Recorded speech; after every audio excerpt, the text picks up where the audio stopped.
All right, I think we're doing it. Let's see. We're going to listen to the volume. Thanks for coming back. It's lovely that you're here again. I appreciate it. All right, I think we're doing it. Okay, I didn't need to do that. All right, very good. It's working. And so, Jack's story, chapters 8 and 9.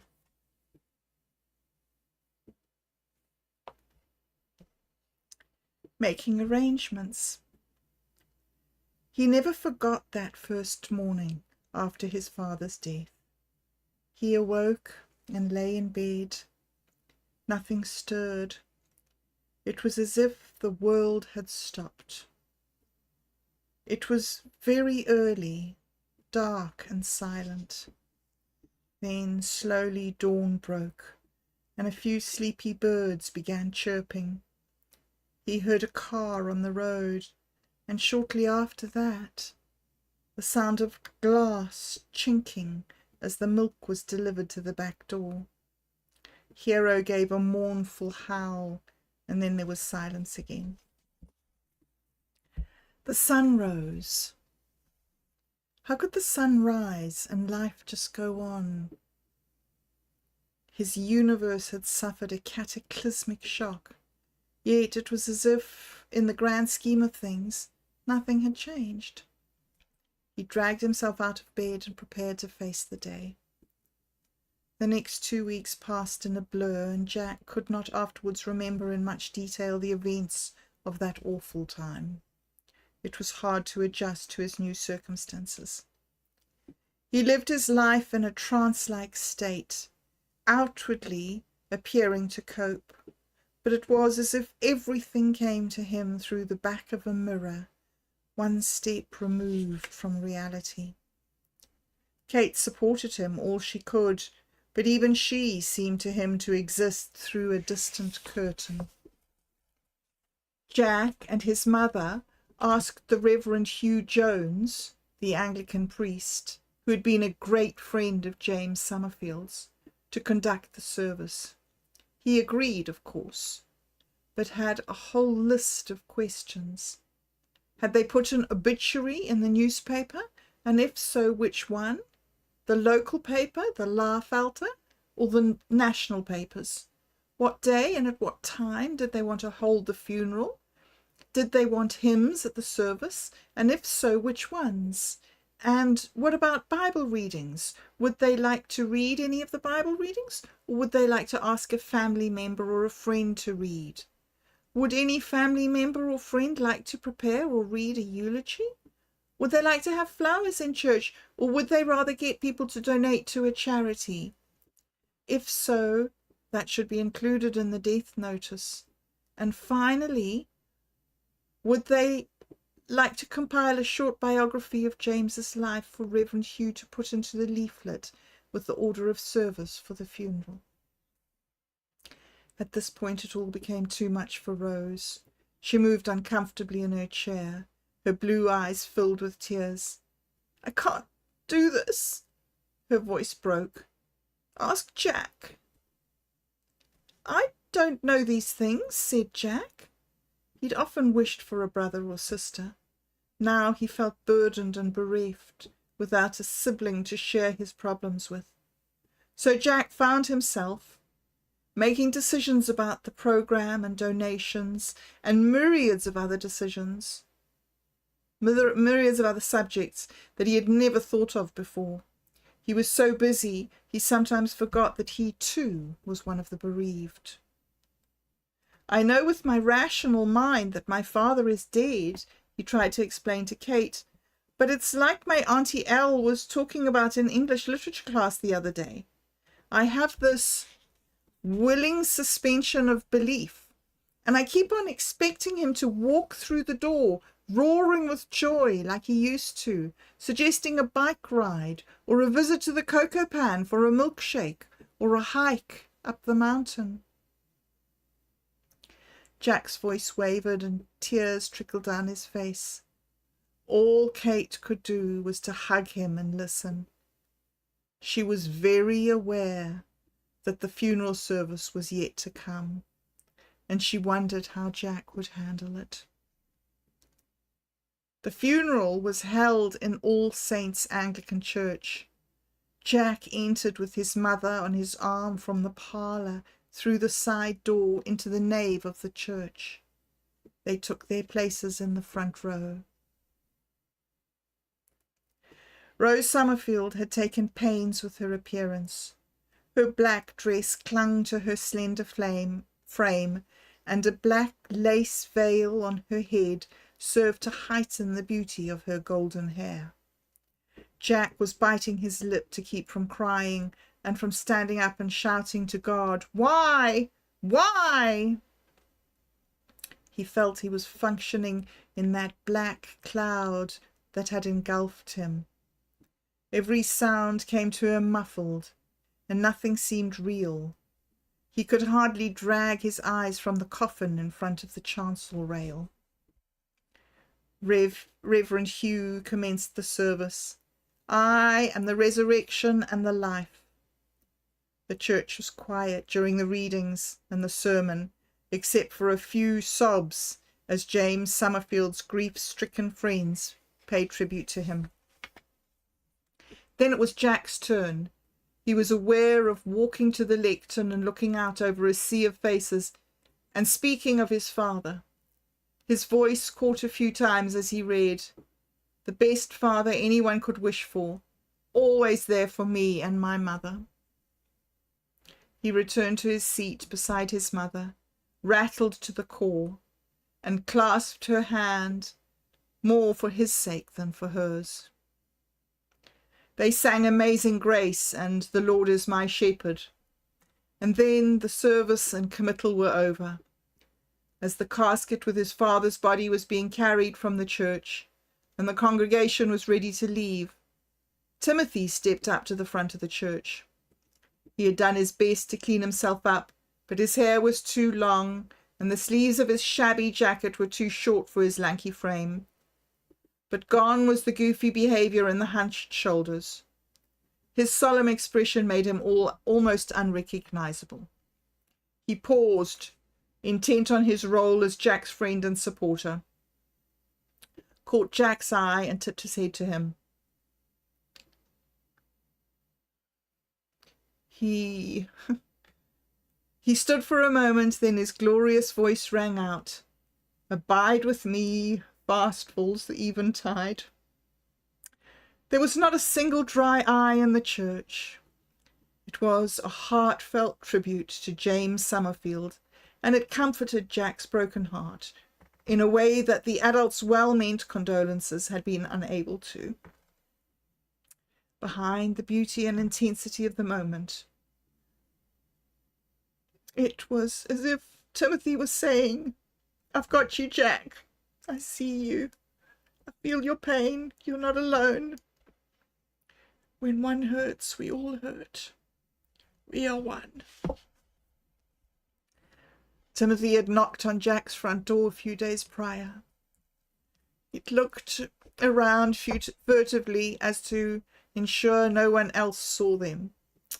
He was his same scruffy self, but his voice when he spoke was the kindest Jack had heard. Jack, bewildered, had invited him in. "I'm so sorry to hear about your father, man," Timothy said, proffering his hand.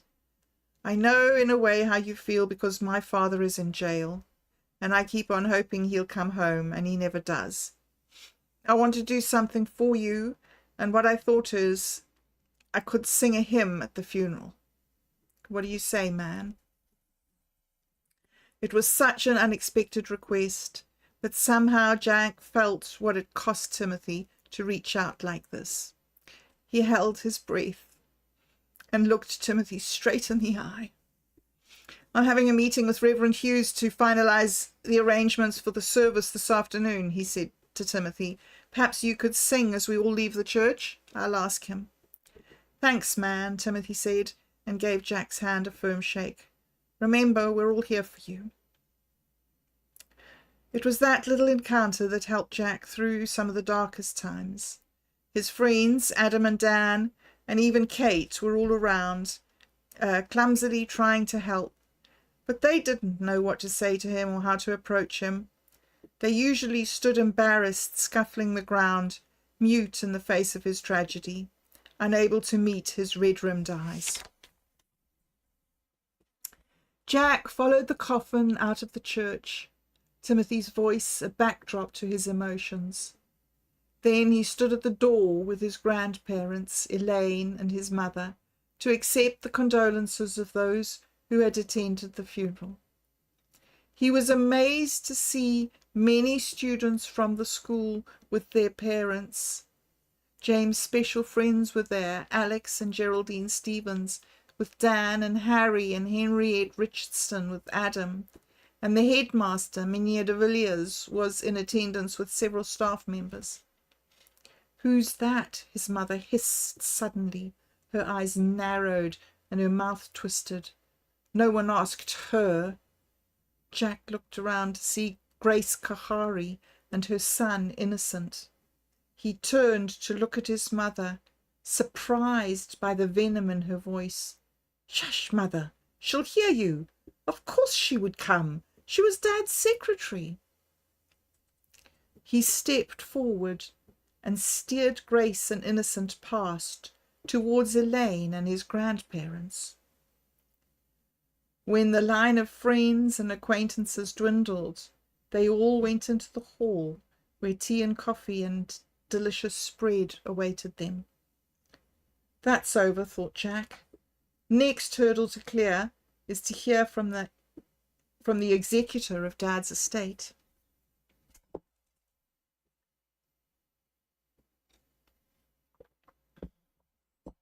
Phew, that was a bit intense.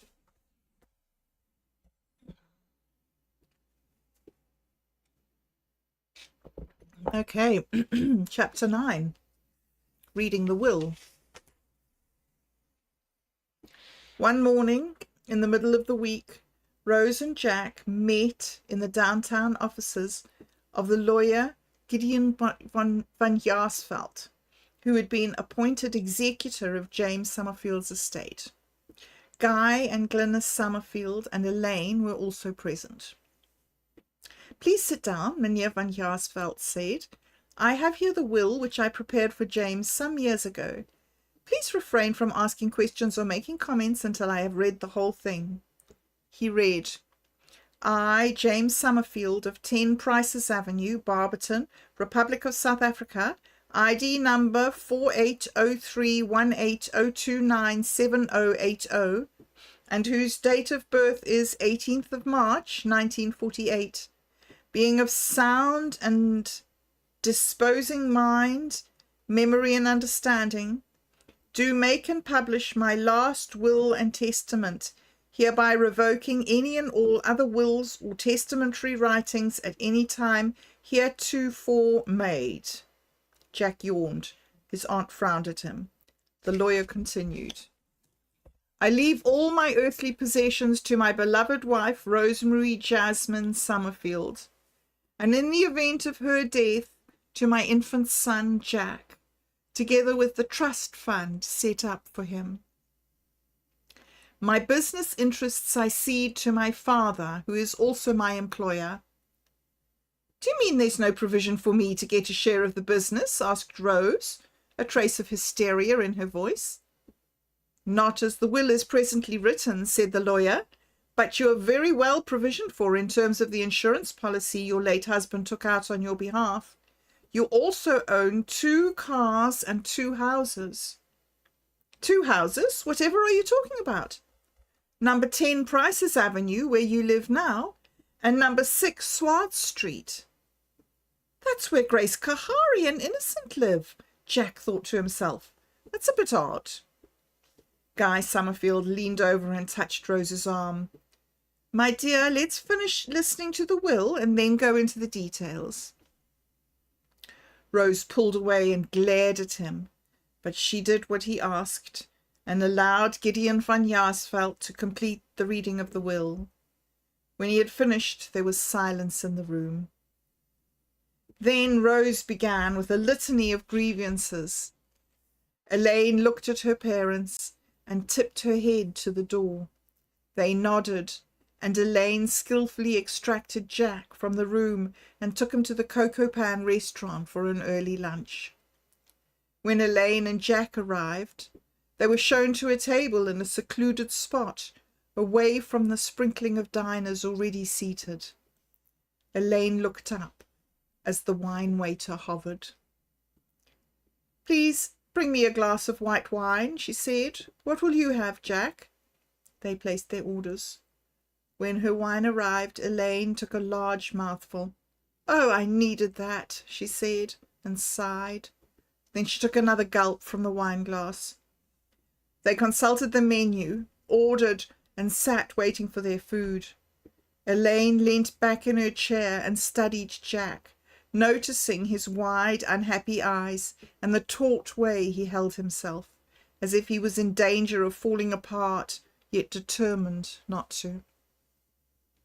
"How are you holding up?" she asked, giving him one of her penetrating looks. He searched around in his mind for how he could steer the conversation away from a kindly meant but painful inquisition of his present feelings and emotions, which well-meaning adults seemed too ready to do at present. Evading the question, he said, "The camp was wonderful, Auntie Elle. It seems 1,000,000 years ago." His aunt nodded and opened her mouth to speak. "How did you get the headmaster to give that inspirational speech before the quiz?" Jack continued wildly, determined to escape an emotional inquisition.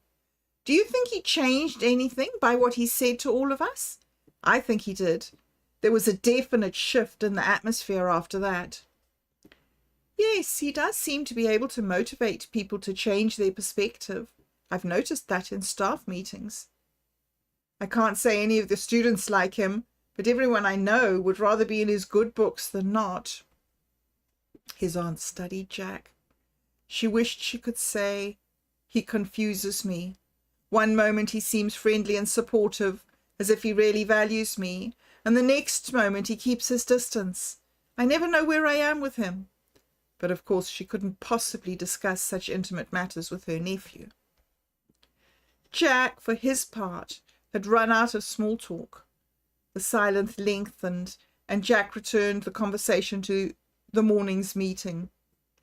"It's odd about the extra house, isn't it?" He sounded confused. "I'm pretty sure it's where Grace Kahari lives," said Elaine. "Yes, it is," Jack said. He looked at his aunt, weighing up whether to ask the next question, wanting to know the answer but fighting a vague feeling of unease. "Why on earth would my father buy a house for Grace Kahari?" he asked.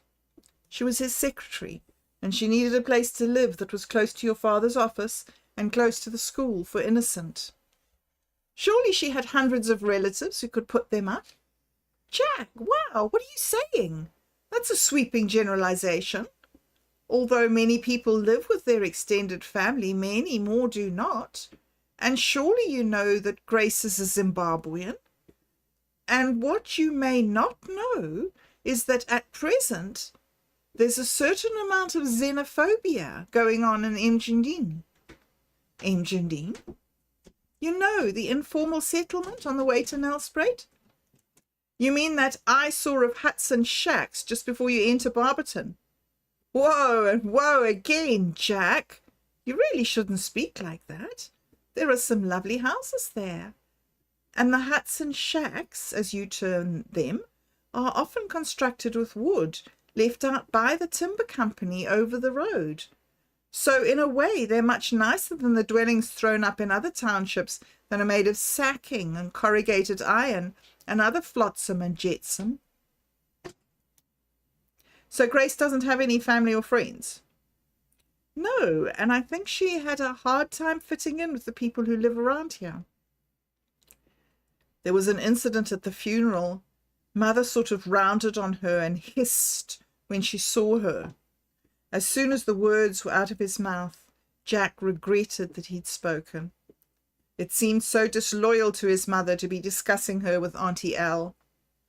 He looked up at her, feeling a bit ashamed. His aunt was regarding him oddly. She sipped thoughtfully on her wine. You don't know any of the history, do you? Well, it's not really mine to tell, but here goes. About 20 years ago, when your father worked in Zimbabwe as a pedologist, or should I say a soil scientist, he employed Grace's father, Enoch Kahari, as an assistant. Enoch was a wonderful fellow with a huge family. He earned quite a good salary, but he was always short of money. The soil scientists were convinced it was because of his ever-growing family, so they took it upon themselves to educate him into the ways to limit the number of children, and all went well for a couple of years. Did I mention that Enoch was an ardent Roman Catholic? Well, the church found out that he was using birth control measures, and they condemned it outright. So Enoch's family continued to grow. His eldest son was working as a miner in Barberton, and Enoch got the idea to send one of his daughters, Grace, who was about 17, down to Barberton to live with her brother and get a job as a domestic worker. Grace's brother was killed in a mining accident, and Grace was adrift. Your father employed her to work for your family, as your mother was pregnant with you. It was not to be. You know how difficult it is for your mother to get on with people who work for her. Well, for some reason, your mother took against Grace and had many altercations with her. Finally, your mother fired her, just kicked her out in the middle of the afternoon with nowhere to go. Elaine took a gulp of her drink. She was aware of the outrage in her voice and registered with a sense of surprise how Rose's behavior still had the power to move her after all these years. It was a bad time with much hysteria on your mother's part and tears from Grace, and the upshot was that your father felt responsible for Grace. Yes, Jack said, I've noticed that they seem to get on well together, but Grace is not a domestic servant now. She's quite a high-powered secretary, I believe. Well, after the debacle with your mother, your father somehow managed to get her to study for a bookkeeping and typing course, and when she was qualified, he employed her. I don't think my mother knew about it, Jack said. So what has happened to Grace now? I went past the office yesterday and I couldn't see her anywhere. Again, Elaine gave him an odd look. Grace left. The new soil scientist called a meeting with your mother and explained that he had a few layoffs to make. I heard they decided Grace was the first to go. We're not sure where Grace is. Grandad is making inquiries. Jack considered this. Something didn't seem right. He felt a bit troubled, but what could he do about it? Just then the waitress appeared with the food. Elaine was determined to lighten the mood by talking of trivialities. The moment passed. All right. Okay, cool. That was that then. Thank you very much for joining me. That was fun. And, yep, I will be back with chapters 10 and 11 tomorrow.